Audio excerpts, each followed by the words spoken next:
Well, after a lengthy siege, um, where all of this horrible stuff happened, eventually um, the Romans broke through and took control of the city. 1,100,000 people were killed.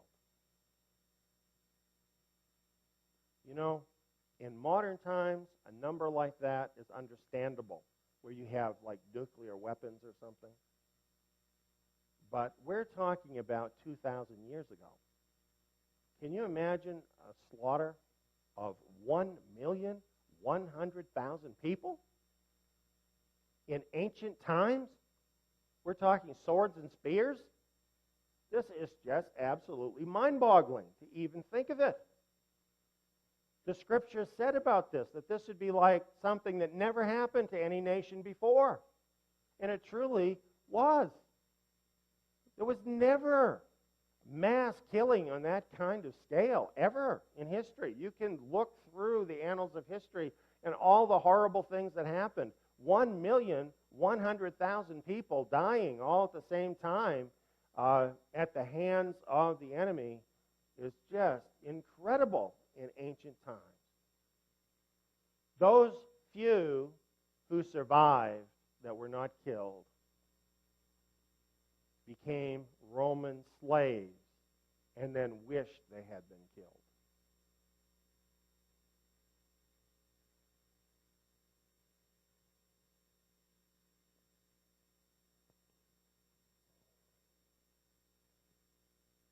This is the result of rejecting the Messiah, of rejecting the rightful rulership of the Creator.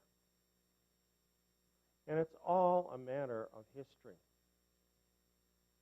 None of this can be contested because it's all well documented. On our radio program, we have the documentation for all of these things that I'm saying, and you can just look it up in the history books. Look it up in Flavius Josephus, a priest who was there and saw it all and was part of it. He wrote about all this. It all happened. How could that happen? Let's just say Yeshua was not the Messiah. Then why did Yahweh let such a thing happen as that? You see, that wouldn't even be righteous. Yahweh always does what's righteous. The reason that could happen is because the Messiah had come. Because the whole nation did have an opportunity to make their choice.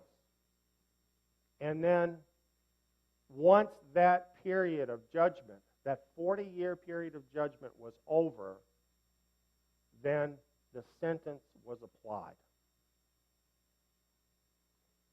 And at that time, the righteous were saved out of that destruction by the thousands.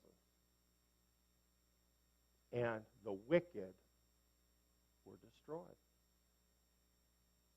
Somebody tell me why that's unrighteous. Isn't that just what happened at the flood? That's a righteous judgment that happened. Even though it was a disaster for Israel. Well, after this, here's what happened. Is for a period of time, the restored nation of Israel, the Messianic Israel, continued to function, but apostasy came in, and the Jews were hated, so the Jewish believers became hated, and this other thing started gaining more momentum and started limiting the restored Israel. So basically what happened is this replacement organization was formed over a period of several centuries. And this is where, in fact, the Catholic Church actually came from.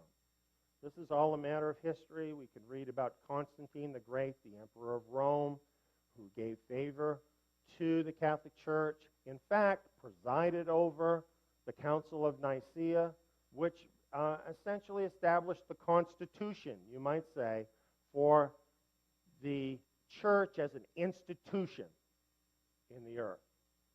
Something of a totally different character of, in fact, a Greek and Roman character as compared to the Israelite Hebrew character of the early believers. Now, does this mean that those Hebrew believers, those restored Israelite believers, were no more? Not at all. But they were in fear of their very lives. They were pushed underground. They were driven underground so that they, in time, are lost to the view of history. We don't know what happened to all of them.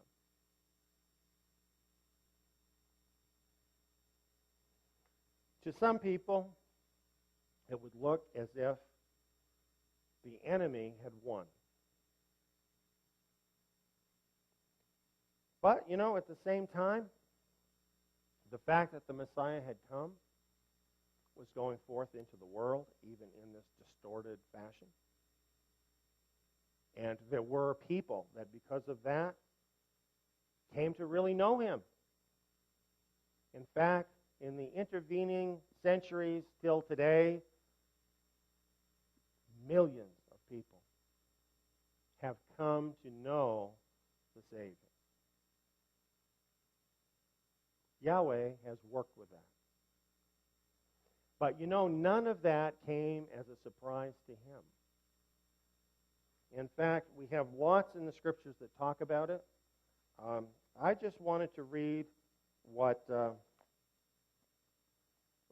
me find it here, what Messiah himself had said as it relates to us.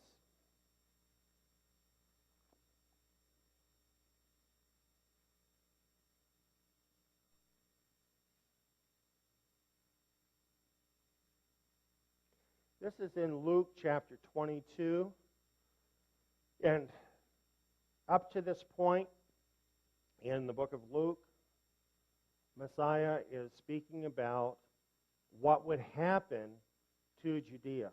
All of these things that I have just explained to you.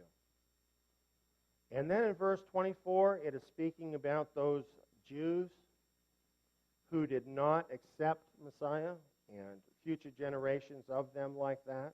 And it says, they will fall by the edge of the sword. They will be led captive into all the nations. And Jerusalem will be trampled underfoot by the Gentiles until the times of the Gentiles be fulfilled. So it was all part of Yahweh's plan to allow this to happen. He did not cause this. But he knew it would happen, and so he used it for good. That there would be this period of time where Jerusalem would be trampled underfoot, and the Jews would be scattered. And this is history. We know the Romans, first of all, trampled upon Jerusalem. And they trampled upon it so completely that they removed everything. When they were done, there was nothing there. In fact, the temple itself, because it had gold on it, and when it burned, the gold went down into the stones. The Roman soldiers overturned the stones to get at the gold, so that all the stones were overturned. It was incredible what they did.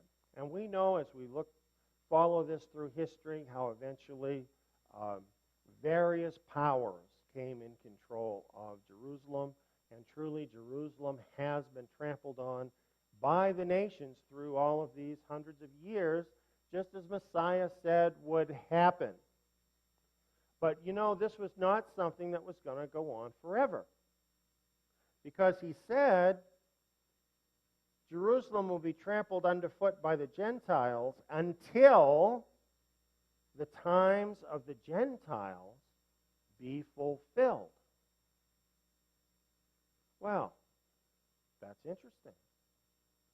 What that means is that when the times of the Gentiles are fulfilled, Jerusalem is no longer going to be under the control of the Gentiles.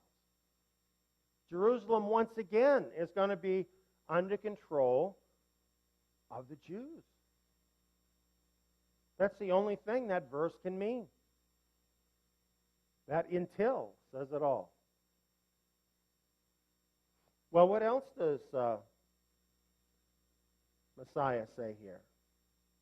Well, he talks about things that are going to happen from that time, from the time that the times of the Gentiles are fulfilled, from the time that things change with Jerusalem. He says there will be signs in sun, moon, and stars upon the earth, dismay among nations, in perplexity at the roaring of the sea and its waves. Men fainting with fear and the expectation of the things which are coming upon the world. And for the powers of the heavens will be shaken. And then they will see the Son of Man coming in a cloud with power and great glory. When these things begin to take place, straighten up and lift up your heads, because your redemption is near.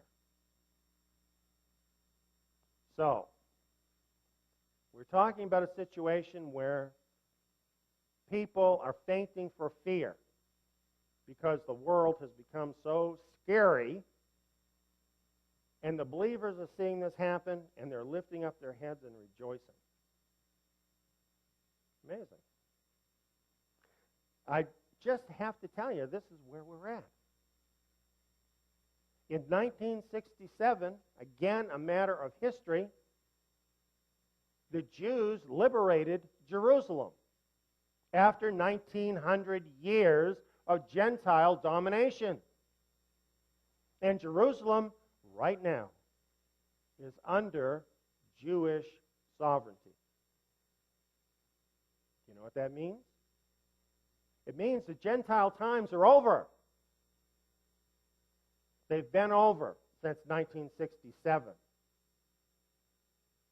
Since 1967, the clock has been ticking, and Jerusalem is right at the center of the clock.